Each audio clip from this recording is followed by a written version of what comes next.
సంధ్యా theatre తొక్కిసలాటలో Revathi అనే 35 సంవత్సరాల మహిళ మృతి చెందటం, ఆమె 9 సంవత్సరాల కుమారుడు శ్రీతేజ్ ఆస్పత్రిలో ప్రాణాపాయ స్థితిలో ఉండటం, అసెంబ్లీలో ముఖ్యమంత్రి రేవంత్ రెడ్డి వైల్డ్ ఫైర్ అవ్వటం, సినీ పరిశ్రమకు టికెట్ ధరలు పెంచటం ఉండవని మంత్రి కోమటిరెడ్డి ప్రకటించటం, రేవంత్ రెడ్డి వ్యాఖ్యలకు అదే రోజు రాత్రి అల్లు అర్జున్ మీడియా సమావేశం ఏర్పాటు చేయటం, ఇలా అన్ని సంఘటనలు ఒకదాని వెంట ఒకటిగా జరిగిపోయాయి.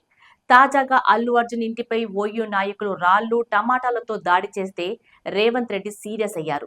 నిందితులను అరెస్టు చేయగా వారు బెయిల్పై బయటికి వచ్చారు. కేసులో మధ్యంతర బెయిల్పై ఉన్నప్పుడు మీడియా సమావేశం ఏర్పాటు చేయకూడదు. అది ప్రధాన తప్పు. కేసు మొత్తం పీటముడి పడిపోయింది. తప్పంతా పోలీసులదే అంటుంటే వారంతా స్పందిస్తున్నారు. 10,000 వీడియోలను విశ్లేషించి కొన్ని వీడియోలను విడుదల చేసి తమ తప్పు లేదని నిరూపిస్తున్నారు. ఇటువంటి తరుణంలో అల్లు అర్జున్ను ఈ కేసు నుండి బయటపడేసేది ఎవరు అనే చర్చ నడుస్తుంది.